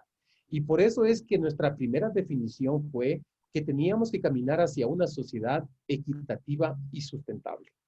A partir de esa premisa en la que nos involucramos, nos dimos cuenta que era necesario que trabajemos sobre algo. Entonces, pronto también trabajamos desde el SEDENMA principalmente, que es la coalición que agrupa las ONGs ambientales de Ecuador, una propuesta borrador que la fuimos construyendo de a poco, una propuesta que se construyó con las comunidades de base, con comunidades principalmente afectadas por temas ambientales, donde el tema ambiental tal vez es solamente la visión o la lupa por la que se mira el problema, pero detrás de eso hay una violación a todos los derechos humanos posibles. Entonces, se fueron construyendo propuestas con comunidades concretas a lo largo y ancho del país. Se promovió una serie de discusiones con estudiantes, con jóvenes también, que la mayoría éramos de mediana edad y necesitábamos como otros inputs en la construcción de estas propuestas. Se creó y se aprovechó mucho las redes sociales para recibir propuestas de la ciudadanía de todos lados imaginables respecto de la construcción de una sociedad equitativa y sustentable. Y luego también nos dimos la tarea de realizar asambleas, no en todas las provincias, porque bueno, los recursos y las dificultades económicas siempre son un problema para las organizaciones sociales, pero hicimos un muy buen esfuerzo de llegar al menos a 7 ciudades, a 7 provincias o regiones importantes donde se dieron discusiones masivas, públicas, amplias, apoyados por convocatorias locales con sindicatos, con organizaciones de mujeres, con organizaciones indígenas que nos apoyaban en la convocatoria para discutir una propuesta constituyente. La verdad, nosotros a ese momento teníamos más la idea de tener una idea clara, una propuesta clara de lo que queríamos tener en mano, como un martillo para poder avanzar con una propuesta concreta, pero nunca pensamos que iba a decantar en una propuesta escrita, de un articulado, de una propuesta concreta, de cómo veíamos esta discusión nacional de una sociedad equitativa y sostenible a letras, a números, a cifras, a argumentos jurídicos, políticos, normativos, y fuimos capaces de escribir esto, un documento que además lo pulimos entre muchas organizaciones a lo largo y ancho del país, y este documento sirvió, que lo imprimimos por miles, no solamente para quienes trabajábamos en este proceso, sino a toda la población. De manera que cuando se instaló ya la Asamblea Constituyente, la verdad es que el movimiento ambiental, más allá del SEDENMA, en alianza con otras redes que trabajaban temas de lucha contra la minería, que trabajaban por la defensa de los derechos humanos frente a las actividades petroleras, por impulsar el desarrollo comunitario, el tema de agroecología, el tema de la defensa de los manglares y los ecosistemas marino-costeros, es decir, una amplia gama de organizaciones a lo largo del país. Construimos un espacio que se denominó la Asamblea Nacional Ambiental, en la que confluíamos, como mencioné de inicio, una gama de visiones, tal vez alrededor del desarrollo sustentable, pero que nos permitió, luego de muchas discusiones, por supuesto, y diferencias, nos permitió llegar a puntos comunes y construir una propuesta concreta. Esa propuesta, nosotros, después de haberlo discutido y analizado, se basó en 5 ejes fundamentales. Un eje fue el tema de los principios. El tema de los principios parece que es un tema más declarativo, pero en realidad creo que se tornan muy importantes en términos de la aplicabilidad de la ley. Luego abrimos un gran campo que fue apareciendo el tema de los deberes, derechos y garantías. Un tercero que fue realmente el conductor, que es el tema del régimen de desarrollo, el tema del modelo de desarrollo al que le apuntábamos, el tema de la institucionalidad, el tema del marco institucional y los recursos alrededor de ello para darle sentido, para darle forma, para darle acción a la institucionalidad es fundamental, y el tema de la administración territorial. En cada uno de estos grandes grupos que salieron, había una serie de temas y de propuestas que se fueron construyendo y que iban saliendo de la gente, y cuando llegamos ya al momento de producir este documento que les mostré hace un momento en pantalla, lo pensamos desde 3 lados. Primero, un análisis político. Segundo, una argumentación jurídica. Y tercero, una propuesta normativa. Es decir, no íbamos solamente a hacer un lobby para discutir lo que la Asamblea Constituyente proponía, sino íbamos con nuestras propuestas a incidir con artículos redactados para el proceso constituyente en Ecuador. El proceso constituyente en Ecuador no fue en Quito, no fue en la capital, no fue en Guayaquil, fue en Montecristi. Esto es en la costa de Ecuador, donde nació un líder histórico de Ecuador. En homenaje a él se lo hizo allá. Es un lugar que no está cerca, digamos, de los mayores centros poblados del país. Por tanto, un viaje allá por carro nos tomaba desde Quito alrededor de 10, 12 horas. Y Ecuador es un país pequeño. Y más o menos eso le mostraba a todo el mundo. Pues bien, nos organizábamos, nos alquilamos una casa donde nos tomábamos la posta. Las distintas organizaciones ambientales teníamos como una semana de trabajo cada uno, teníamos temas concretos que abordar y que incidir por semana, de acuerdo a la agenda de la constituyente. Teníamos en nuestra mano los textos con los que íbamos a incidir y nos pasábamos la posta de semana a semana al grupo que continuaba en la misma línea de trabajo.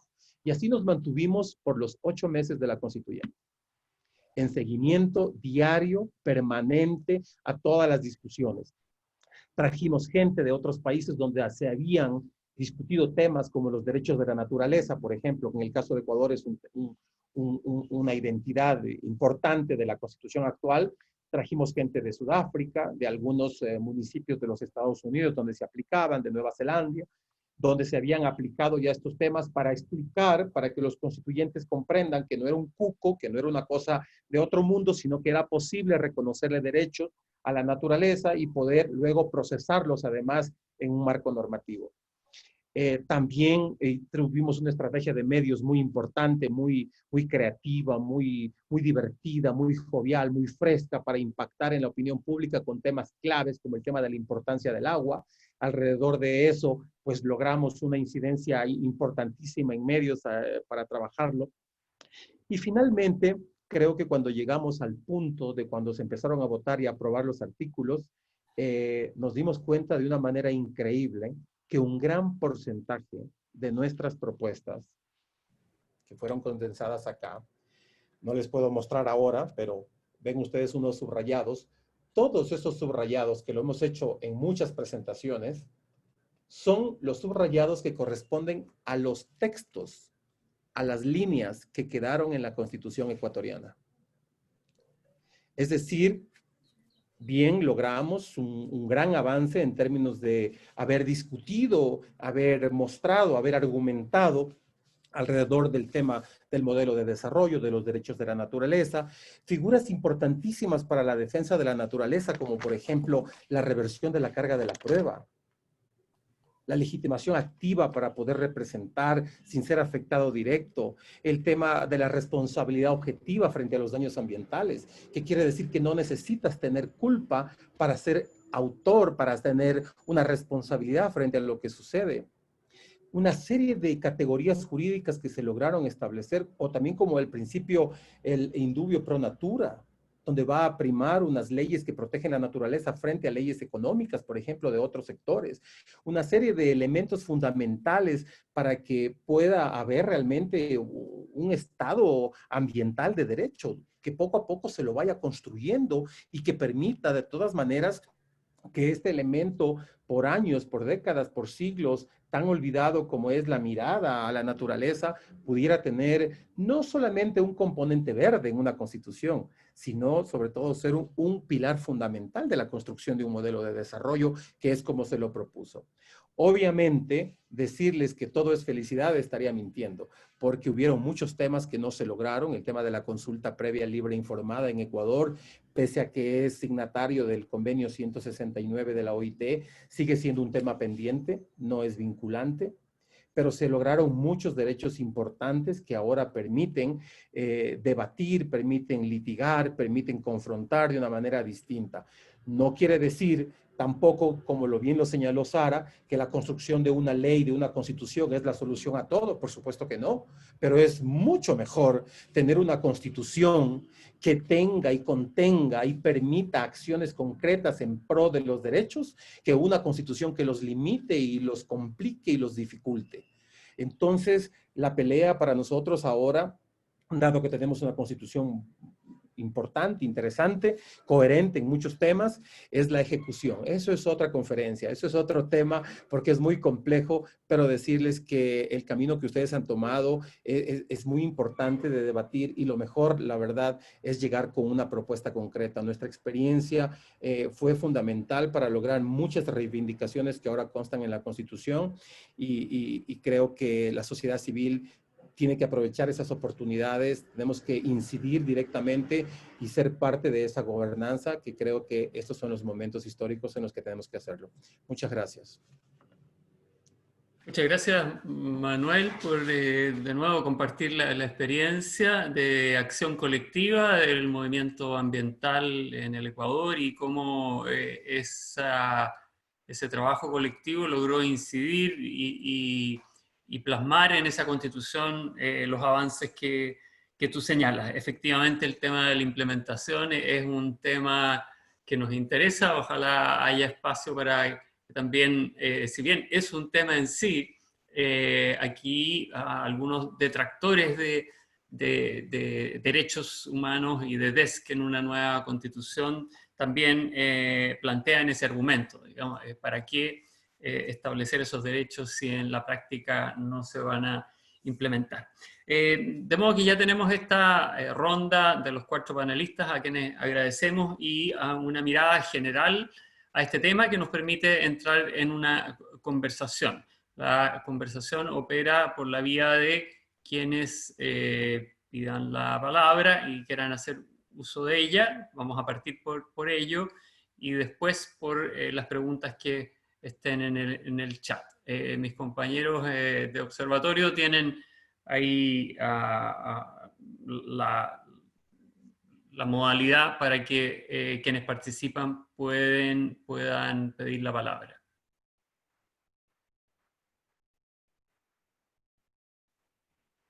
¿Hay alguien que tenga una pregunta, que quiera hacer una pregunta en forma verbal? Hasta ahora, José, nadie ha pedido la palabra. Tal vez yo me animo a hacer una para romper el hielo, y fundamentalmente creo que podrían haber preguntas muy interesantes para todos y todas, pero siento que Roberto Morales se quedó con el tiempo muy justo, y viendo algunas de sus láminas, él preguntaba, bueno, él planteaba cuáles son los aspectos básicos a incorporar en una constitución política desde la perspectiva de los DESC. Entonces, tal vez si puedas compartir algunas reflexiones que tenías previstas sobre eso, para después pasar a las preguntas que nos hagan llegar por el chat. Sí, gracias. Bueno, gracias a todos los panelistas, las panelistas. Sí, yo ya en ese momento ya estaba en el tema del trabajo, porque efectivamente la cobertura de los DEX es tremendamente amplia, pero yo que había puesto el ejemplo de la Constitución española básicamente para mirarnos, ¿no? y tiene que ver hasta con las cosas que se dijeron. Por ejemplo, el tema del modelo, del modelo gobernanza y la institucionalidad que decía Sara, también decía Manuel, creo que son claves. Y tiene que ver también con el reconocimiento de los actores sociales.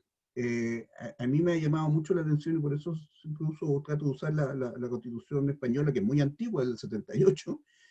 En el artículo 7 de la Constitución española reconoce explícitamente a los sindicatos y a las organizaciones de empleadores como actores sociales relevantes en la vida social y económica, y reconoce también que van a actuar desde sus propios intereses, o sea, lo legitima, lo hace legítimo, que yo creo que es algo que en la sociedad chilena está tremendamente desvalorizado y castigado. ¿Por qué digo que eso es tan importante? Porque cuando yo le preguntaba a un dirigente español, oye, este reconocimiento de que ustedes son actores sociales validados constitucionalmente, ¿sirve para algo? Me decía, sí, sí sirve, porque en base a esto hemos construido todo un modelo de diálogo social, un modelo de gobernanza y de institucionalidad en este aspecto, de diálogo social, que nos ha permitido entonces avanzar en muchas de las temáticas que son necesarias o adecuadas para el mundo del trabajo. Y ahí me decía algo que ustedes también dijeron, nosotros le decíamos, ¿esto ha sido importante? Sí, sin esto es difícil que pudiésemos haber hecho algo. Es una condición sine qua non, pero claramente es insuficiente, porque lo que viene después es otra cosa, ¿no? Tiene que ver con otro tipo de negociación y con otro tipo de leyes sectoriales, y un poco lo que decía Sara. Pero, ¿cuál es la diferencia? Que si a ti te reconocen como un actor social válido, obviamente tu actuar es distinto, tu forma de incidir es distinto, tus exigencias son distintas. Lo que sucede en Chile, por lo menos en el mundo del trabajo, yo creo que también en todo el ambiente social, es que a nosotros se nos ha, en el fondo, empujado hacia abajo y generado una relación absolutamente diferenciada con el mundo de los empresarios, ¿no? El mundo sindical, el mundo de los trabajadores organizados, hay que castigarlo, hay que bajarlo, hay que ponerlo en un rincón, porque no son importantes, porque el trabajo no es importante para la sociedad. Entonces, es un modelo de sociedad que efectivamente tiene ese elemento. Entonces, bueno, en la Constitución española está el derecho a una asociación colectiva, está el derecho a huelga como un concepto más amplio, está el derecho a la seguridad social, está el derecho al trabajo y a una remuneración suficiente para satisfacer las necesidades del trabajador y su familia. Esos elementos te hacen armar una legislación y una normativa para abajo que es distinta, pero el elemento central, a mi juicio, y a lo mejor es una mirada muy personal, es que te instala como actor social. Y como te instala como actor social, te valida y te da el espacio como actor social, bueno, lo que viene después tiene que ver con tus capacidades que efectivamente puedas empujar. Y me parece que eso es replicable también en todos los ámbitos, ¿no? Si a uno lo validan como actor social, efectivamente puede avanzar en cada una de las subtemáticas. Y ahí, efectivamente, el tema de la gobernanza es en todos los ámbitos, como bien decía Sara. En el ámbito laboral, la gobernanza no da ancho, no hay institucionalidad para el diálogo social, no hay espacio para los actores sociales laborales, y por lo tanto, eso tiene que cambiar, pero para eso tienen que posicionarte, tienen que darte los espacios. Por eso, a mí me parece que uno de los elementos gatilladores son efectivamente el que te reconozcan como actor social. Gracias. Hernando.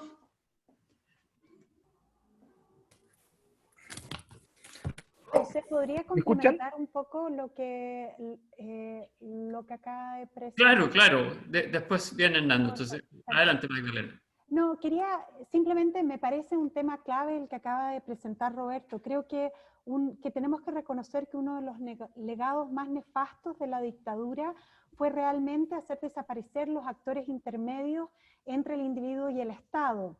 Desapareció la disolución de los sindicatos, las juntas de vecinos, los colegios profesionales, el poder de las ONG. Realmente fue... Y seguimos viviendo en ese individualismo. Entonces, me parece, lo único que quería comentar brevemente, que volver a constituir este tejido social de influencia política, un tejido progresista, de voces progresistas, desde los movimientos feministas hasta los sindicatos, es realmente lo que se necesita para una consagración fuerte de los DESCA en una constitución. Yo quería aportar, perdón, yo quería un poco completar lo que señalaba Magdalena y lo que señalaba Roberto. El tema de la legitimación activa, el reconocimiento de los actores, de los distintos actores y su derecho a participar en la toma de decisiones en igualdad de condiciones de los actores del mercado es fundamental.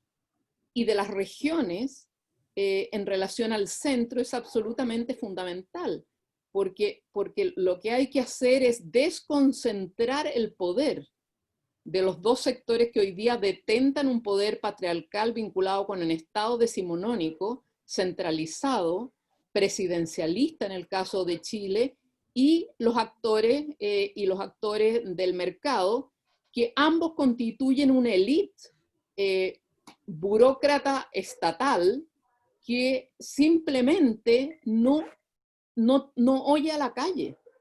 Entonces, con una legitimación activa es fundamental y tenemos que avanzar a que esto quede en las legislaciones.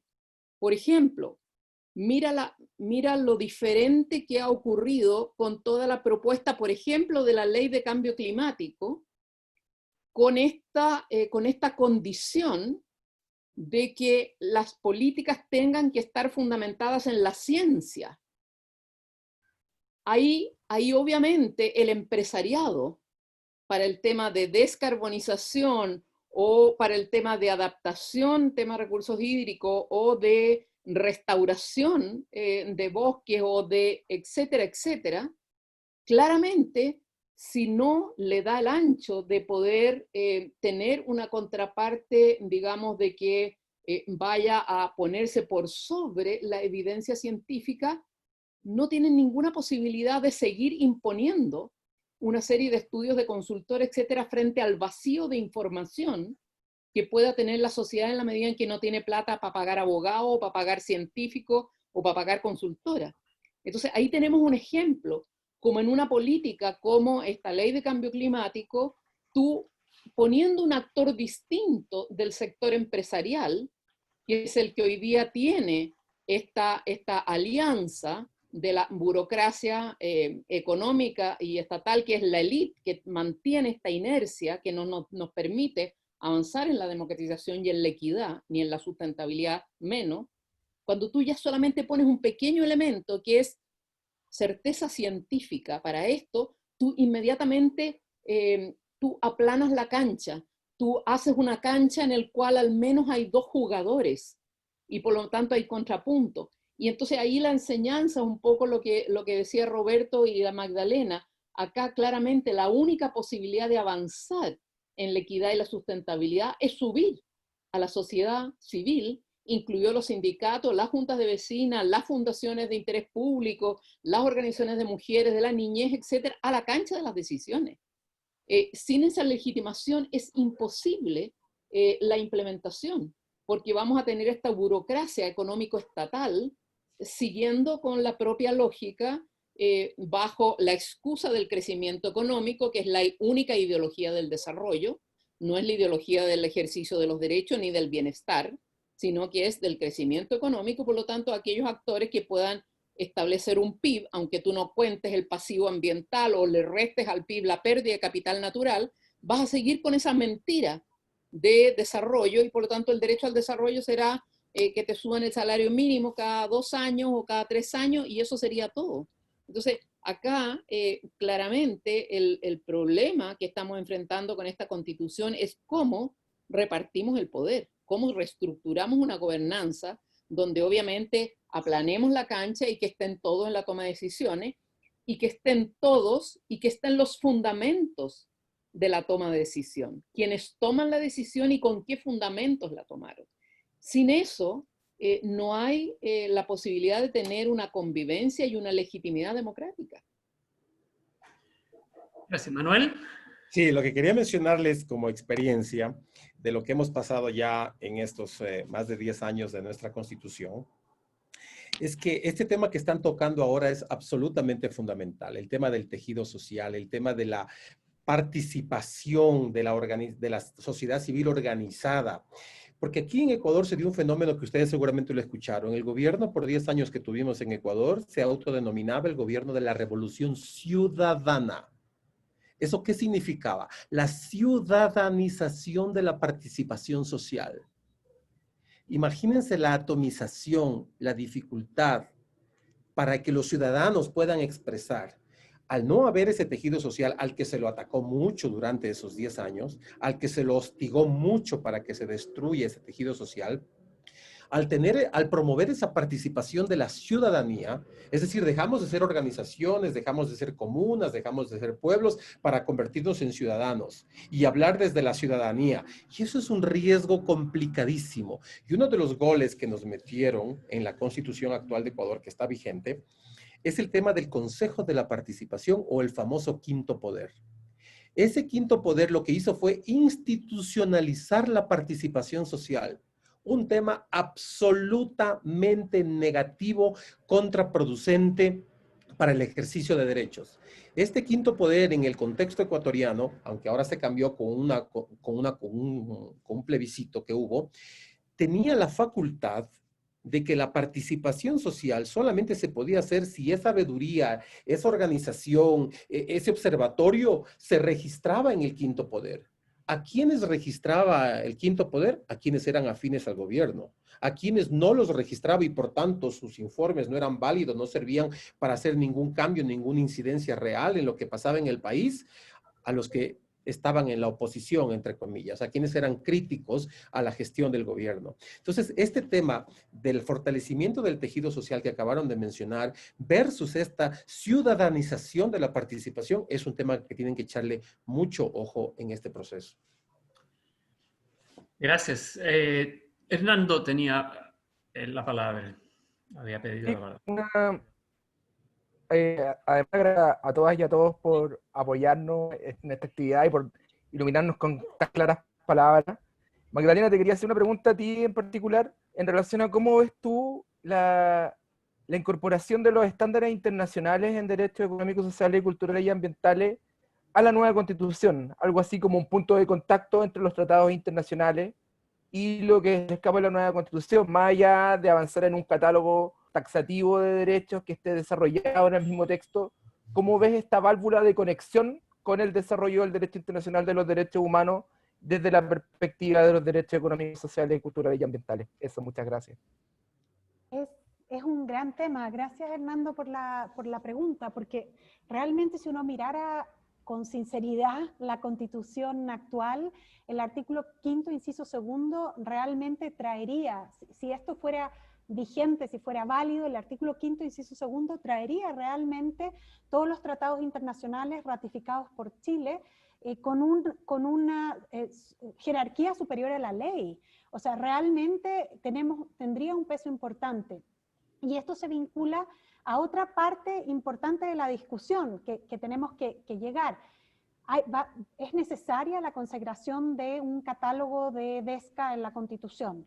Como decía antes, no podemos pensar en una Constitución del siglo XXI que no tenga derechos y no hay diferencia de naturaleza, como decían los civiles y políticos, y los económicos, sociales y culturales. Por lo tanto, deben estar ahí. También tienen que haber cambios de gobernanza, mecanismos de protección de los derechos. O sea, estos derechos tienen que hacerse reales. Ahora, el gran desafío va a venir después. O sea, este va a ser el primer paso.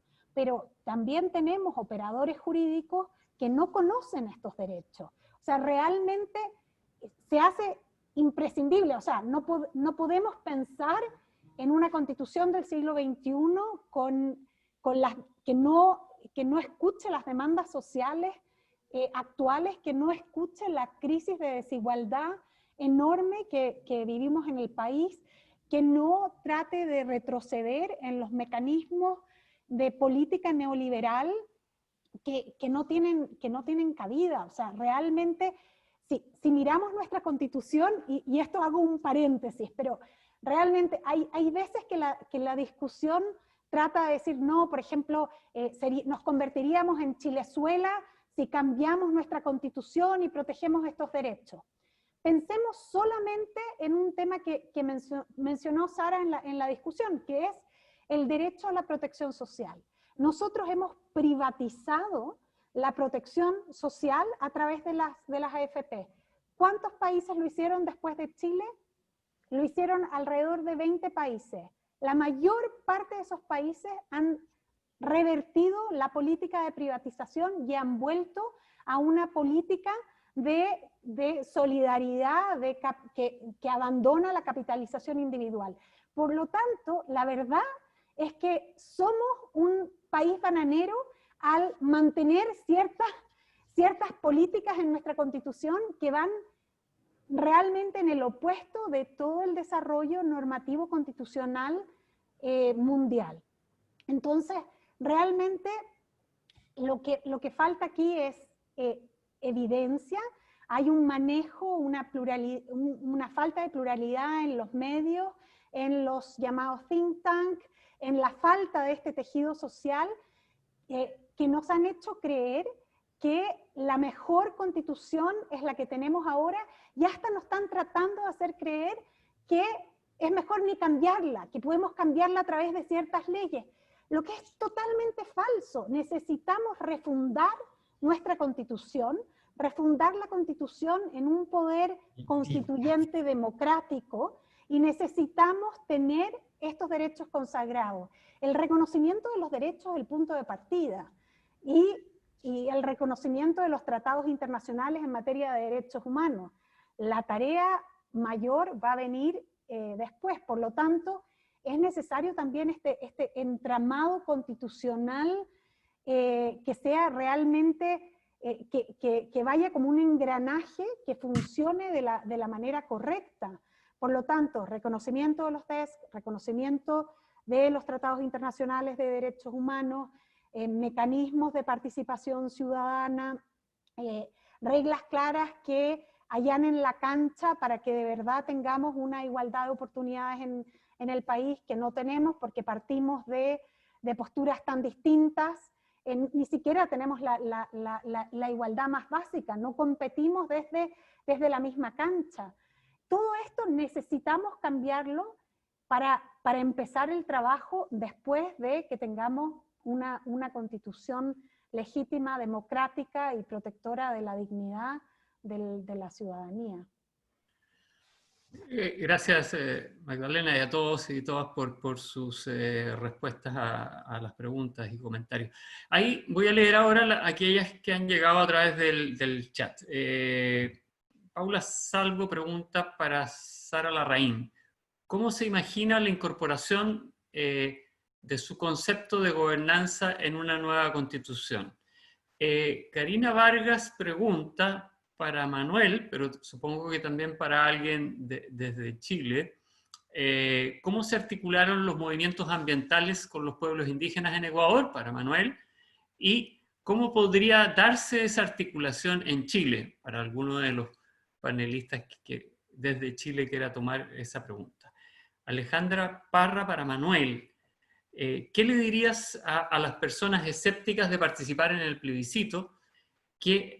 Porque supuestamente es un proceso ya cooptado, el nuestro, el de Chile.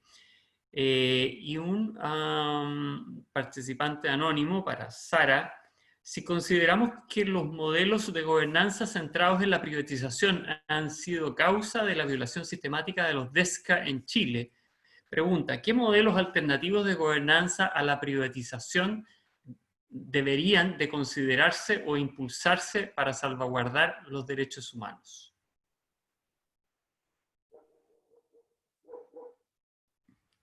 ¿Quién quiere partir? Pues si quieres, yo voy. Okay. Bien, el proceso que les había comentado, como les dije, buscó estas alianzas en diferentes geografías y actores. Y por supuesto, la alianza con los pueblos indígenas fue fundamental. De hecho, Ecuador tiene una particularidad, creo, cuando hablamos de pueblos indígenas, que tiene organizaciones muy fuertes, tiene un movimiento indígena bastante fuerte, que ha sido autor y líder de cambios fundamentales en el país, ¿no? Como por ejemplo toda esta legislación en los años 90, todo este cambio en la estructura agraria más moderna, digamos, más reciente del Ecuador, tiene como punto de partida la lucha de los pueblos indígenas por la reivindicación de su derecho al territorio. Entonces, obviamente, el movimiento ambiental estuvo muy de cerca para todas sus propuestas. De hecho, como ustedes habrán leído, los que han leído la Constitución ecuatoriana o han estudiado, tiene el modelo de desarrollo que lo propone como el buen vivir o el sumac causai, que viene justamente de uno de los idiomas propios de Ecuador, y que ha sido desde siempre, milenariamente propuesto como un modelo de vida en relación y en respeto a la Pachamama. Entonces, a partir de ahí, todas las propuestas se fusionaron y se trabajaron de manera muy cercana, ¿no? No solamente con los pueblos indígenas, también con las organizaciones de trabajadores que representan a sindicatos, al movimiento obrero en general, con las organizaciones de mujeres, en fin, creo que confluimos muchas organizaciones, muchos temas en Montecristi, que es esta ciudad pequeña que les comenté donde se dio a la constituyente, para las alianzas, y de hecho nos respaldábamos mutuamente, porque esta estrategia que les mencioné no era exclusiva del movimiento ambiental, la tenían muchos sectores en la sociedad, ¿no? Respecto del escepticismo de participar en plebiscitos y en otro tipo de estas convocatorias más formales, de nuestra experiencia creo que han habido muchos procesos, digamos, de estos de participación popular, de voto popular, no sé si puedo decir amañados o ya definidos desde antes de la convocatoria, pero sí creo que en el caso de la constituyente en particular y todos los eventos de votación o de trabajo, porque recuerden que luego de que la constitución estuvo elaborada, vino justamente el plebiscito para ratificarla, ¿no? Todo esto que sucedió alrededor de la constitución del 2008, en realidad creo que tuvo un momento histórico muy importante y no creo que respondió a intereses, digamos, que normalmente están presentes. Creo que fue bastante genuino, un alto porcentaje de participación fue dada. De hecho, creo que ha sido uno de los procesos más participativos que ha tenido la historia del país en términos de la construcción de una norma constitucional o de una política pública en general. Y yo creo que ese escepticismo se da porque en algunos casos hay condiciones específicas que la ciudadanía lo sabe, el pueblo lo sabe, el olfato del pueblo está mucho más allá de los análisis técnicos, políticos que se puedan hacer. Y si hay momentos en que la percepción es que no debo participar, tal vez es momento de tomar otras acciones, otros niveles de resistencia, otras estrategias de reivindicación. Pero cuando las condiciones se dan, cuando las oportunidades están, creo que también debemos tomarlas, ¿no? Y ahí un tejido social fuerte creo que es fundamental para el liderazgo. Gracias. ¿Quién quiere seguir? Si quieres sigo yo. Claro. Sí, mira, son preguntas súper difíciles. O sea, lo que yo puedo aportar es qué cosas estamos enunciando en relación a lo que hemos visto, a las lecciones que hemos aprendido de la historia de nuestro país, pero también en los procesos constituyentes que hemos visto en países hermanos como Ecuador, como Sudáfrica, etc. Y yo creo que acá lo que nosotros tenemos que tener siempre como presente todas las mañanas, cuando nos levantemos en este proceso, estemos como constituyentes, estemos como los grupos de incidencia, estemos con las estrategias de comunicación, como decía Manuel, lo que tenemos que tener claro es que aquí estamos construyendo nuevas reglas del juego para el interés público, para el interés de todos. Porque nuestro Estado ha fracasado por la Constitución del 80, pero por la conformación y digamos, y yo diría rigidización de esta tecnodemocracia político-empresarial, que en el fondo es una burbuja que se autodecide sobre un país imaginario. Que justamente el movimiento social, particularmente digamos que tiene una culminación en octubre, pero octubre es la suma de muchos movimientos, es como el reflejo de que esta élite tecnocrática, político-empresarial, la verdad es que simplemente abandonó el tema del interés público. Entonces, un primer elemento que es clave para nosotros es que si nosotros vamos al interés público y aspiramos a una convivencia democrática, tenemos que avanzar en la desconcentración del poder, en repartir entre todos los actores de la sociedad el derecho y la responsabilidad de tomar las decisiones. Y eso implica claramente toda la redefinición de lo público, quién va a decidir sobre lo público, y hay un poco lo que señalaba, o sea, a los actores de la institucionalidad tradicional del Estado, es decir, el Parlamento o el Legislativo, la Administración o el Ejecutivo y el Poder Judicial, a esta estructura hay que agregarle un elemento de las organizaciones sociales.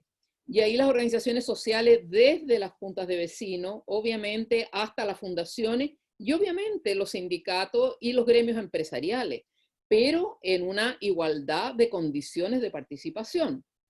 Y eso implica una forma transparente, no es solamente la institucionalidad que representen, sino que tenemos que tener claro quiénes y con qué equilibrio se toman las decisiones, cómo se toman las decisiones, cómo se van a ponderar los insumos de cada uno de los sectores, con qué fundamentos, transparentar cuáles son los beneficios públicos, cuáles son los beneficios para el interés público de esa decisión, quién monitorea los resultados de esa decisión y cuál va a ser, digamos, la reforma si eso no funciona en el monitoreo que se va a hacer, cuál va a ser la revocación de cargos si es que hay un abuso o una distorsión de la implementación de esta política. Entonces, aquí hay todo un elemento digamos, de ética política, ética de la representación y de el llevar adelante la implementación de lo decidido, cómo se decide y la implementación de lo decidido, que es un punto fundamental.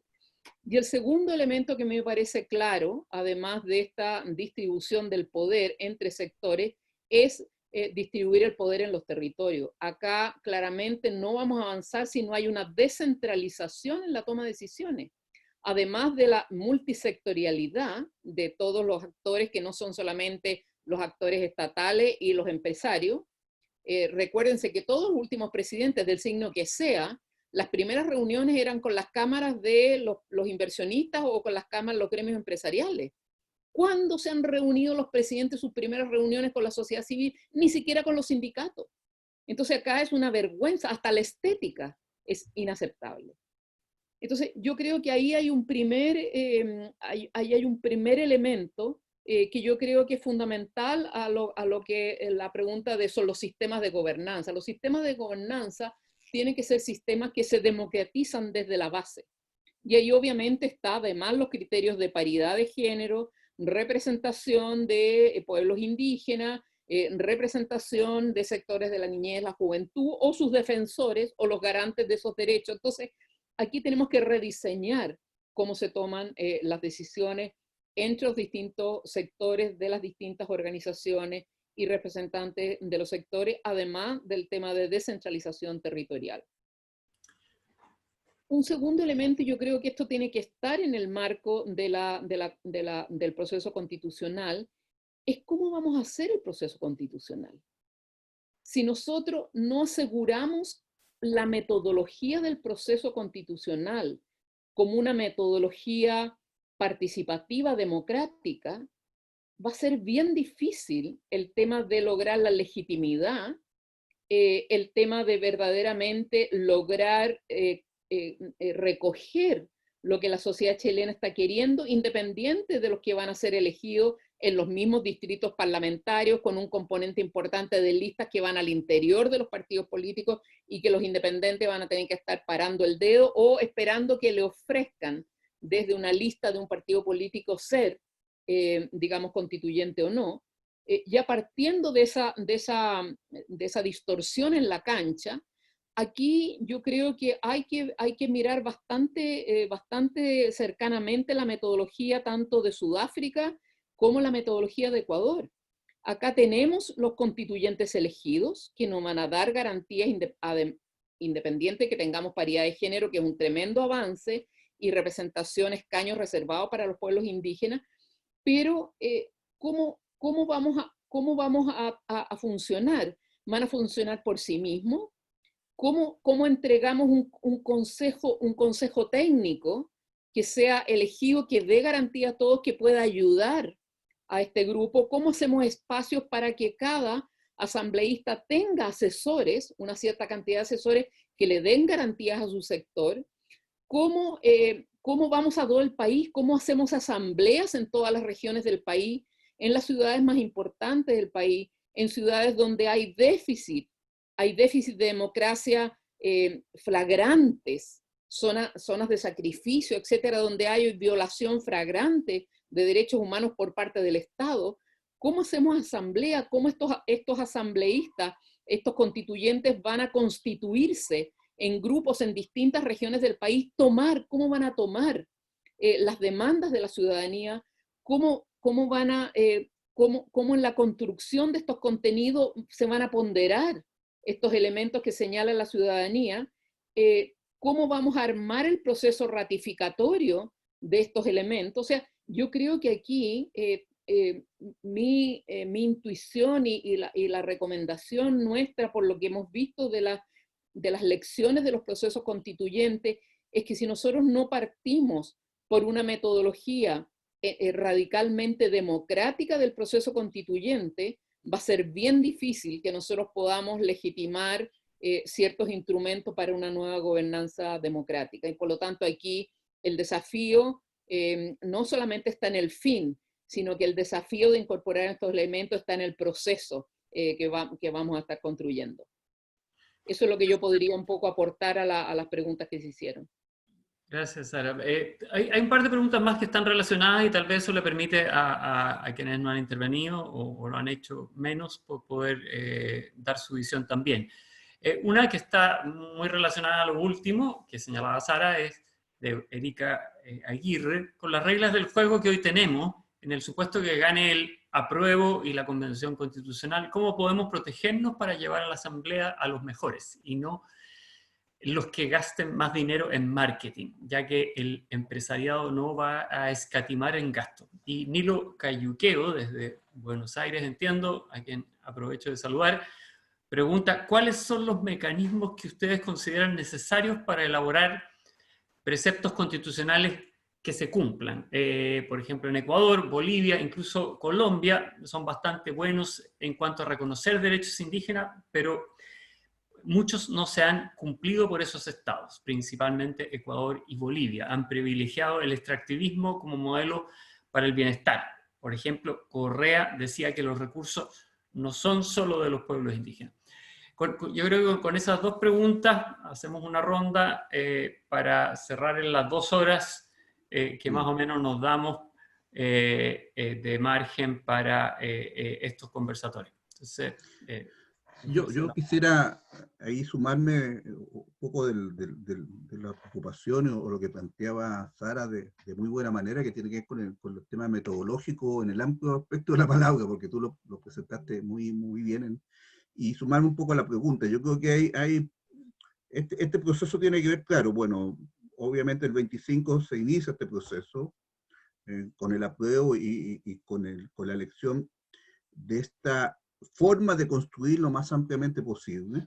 Y viene toda la problemática que ella bien plantea sobre el tema de la problemática de los independientes, aunque tenemos algunas ventajas en términos de paridad, y ojalá, porque todavía no se logra el tema de los escaños reservados a los pueblos indígenas. Pero yo creo que ahí hay un tema que tiene que ver con que, aunque efectivamente lo que uno necesita en un proceso de construcción, de nueva construcción de sociedades, son las organizaciones de ambos, de mucha variedad de trabajadores, de pobladores, de gente que trabaja por la vivienda, etcétera. Yo creo que este proceso va a ser un proceso desde que se elijan a los que se elijan con la mayor capacidad de elegir a los mejores. No sé también el concepto de cuáles son los mejores, porque en realidad nosotros tenemos, y algo lo decía Sara, tenemos esta concepción de extremadamente elitista, que el que puede opinar de constitución tiene que ser abogado y el que puede opinar de desarrollo tiene que ser economista, cuando efectivamente eso no tiene por qué ser así, digamos. Entonces, el tema de los mejores o las mejores también tiene ahí su elemento de discusión, pero una vez instalado, independiente cómo se den digamos, los componentes para cada lado y cómo se arme, yo creo que es fundamental que la sociedad, cada uno de nosotros, a lo mejor ahora más independiente porque no vamos a tener tanta organización, pero la organización también, pero nosotros tengamos un seguimiento permanente, cotidiano, sobre lo que se hace. O sea, tenemos que estar informados, tenemos que presionar, tenemos que tratar de incidir con grupos técnicos, pero también con presión social. Esto no va a funcionar si no tiene un proceso de presión social. Seguramente en algún momento más, después, cuando ya esté todo armado, sí, va a ser más ordenado, pero aquí yo quiero poner el ejemplo un compañero en la mañana nos decía el ejemplo del 10% de retiro. O sea, ese 10% no hubiese sido si no hay presión social.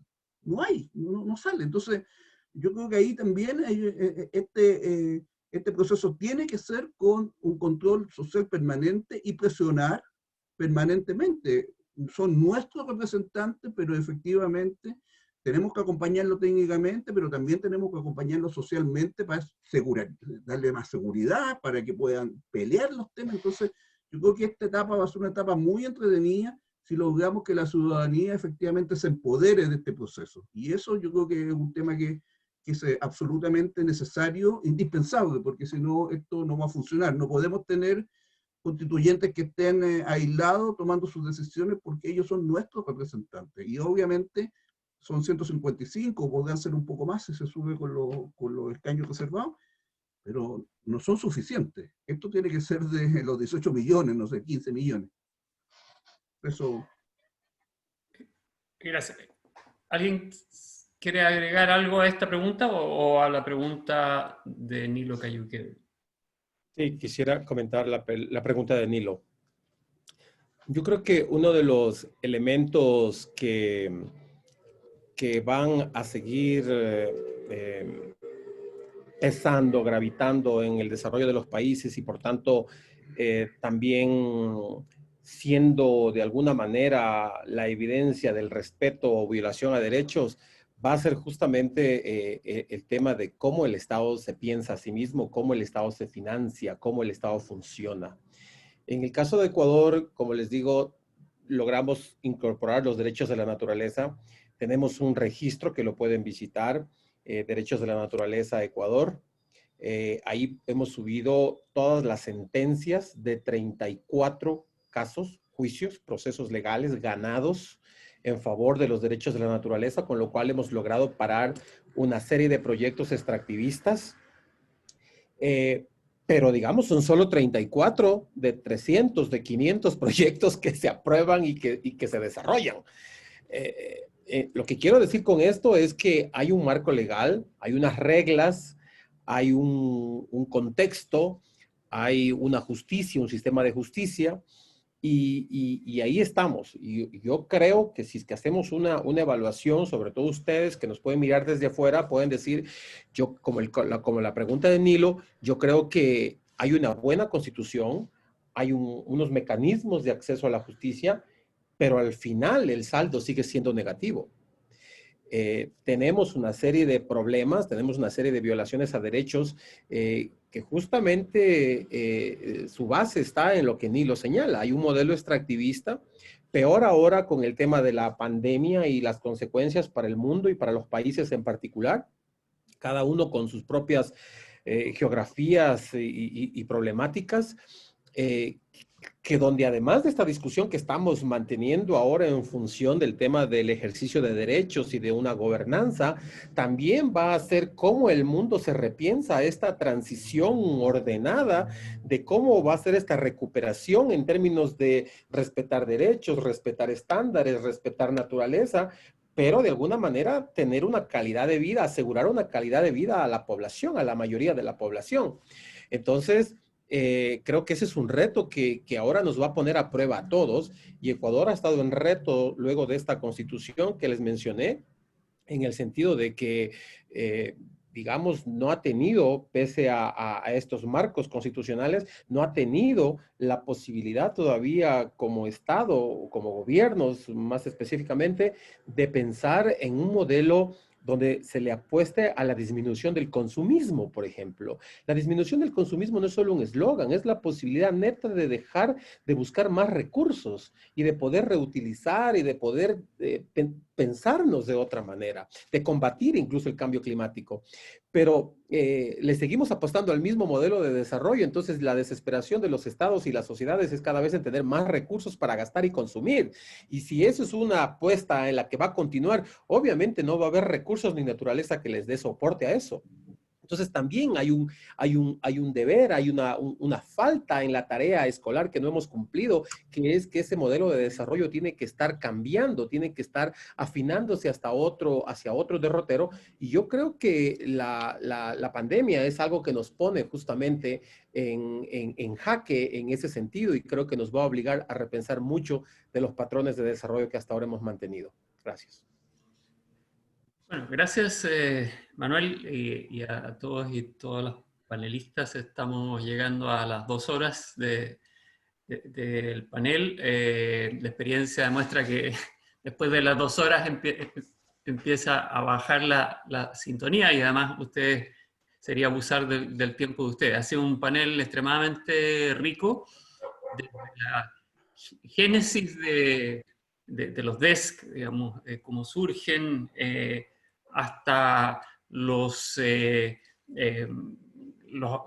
qué significa en su contexto jurídico, normativo, las luchas de los movimientos como en Ecuador por garantizar la constitucionalización de los DESC, y los desafíos que surgen para que estos DESCA sean constitucionalizados en Chile, los de gobernanza de bienes comunes que planteaba Sara, la importancia de asumir el bagaje del derecho internacional en la materia, los mecanismos de protección, creo que son temas centrales dentro de los que se han señalado.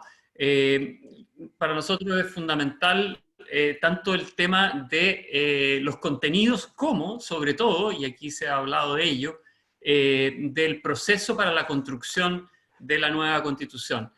A esos dos temas, contenidos, pero sobre todo el proceso, la inclusión de todos los sectores, de todos los pueblos que habitan en este país, resulta central. Y a eso hemos querido cooperar con estos conversatorios. No me queda más que agradecerles a todos ustedes por la participación, el tiempo y haber preparado estas reflexiones, y dejarlos invitados a todos quienes están escuchando para un nuevo conversatorio que será después del triunfo del apruebo y de la opción por la Convención Constitucional, que esperamos luego sea realmente un mecanismo, como señalaba, inclusiva de todos los pueblos, géneros, etnicidades, para poder construir un acuerdo social, intercultural, plural en este país.